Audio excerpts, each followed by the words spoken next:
As you're talking, I'm thinking of how much discussion there has been in the public sphere around student debt forgiveness. Does that do anything for this population, or does it entirely miss the mark on their needs? It does do something for this population because we know, as I said earlier, that at the epicenter of this crisis are student parents, particularly Black mothers.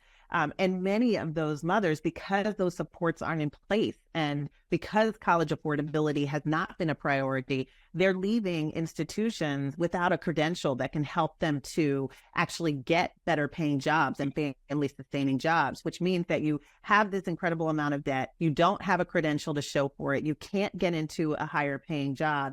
And so it's really setting you back even further in terms of your ability to care for your family and to build wealth, right? And so relief programs are critical for this population because we have to create some relief and we have to help these students or former students be able to shoulder and move forward from that debt, but also to get them back, to re-engage them in institutions that will allow them to get a credential that will get them into those family sustaining careers. So it is crucial for this population. We know who's at the center of the student debt crisis. It's not being talked about enough, but if we do have relief programs, it really frees those mothers and fathers up to be able to provide for their families and also to possibly go back to college to get a credential and to get into that good career that is going to put food on the table.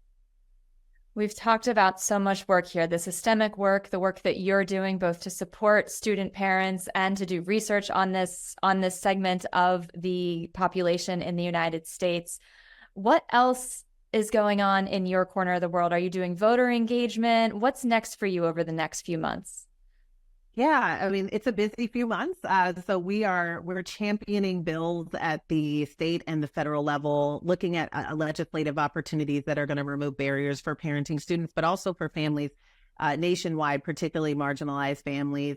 And we are looking, we're watching the legislation that's coming out, but also we're watching this campaign. We're looking to see what will happen. We are enthusiastic and excited about what could happen in November. And, for us, a big piece of our work is making sure that this population is on people's radar. It's not talked about enough. When I got pregnant and I talked about going to college, people said, you can't go to college. That's just not in your future now. And I think broadly that's happening where people don't believe that mothers and fathers can actually get a college degree. We know that's not true.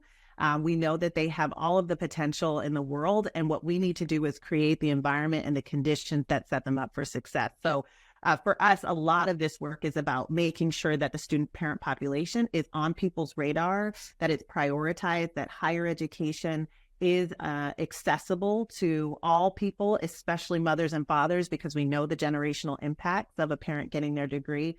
And so that's where you'll see us really busy, is getting the word out, talking to people about the student parent population, building that awareness so that when we are talking about childcare affordability, it's not just about workforce, it's also about parents getting their education. Nicole Lynn Lewis, thank you so much for coming on and sharing your work and your perspective. We so appreciate your time and insight. Thank you so much. It was an honor to be on with you.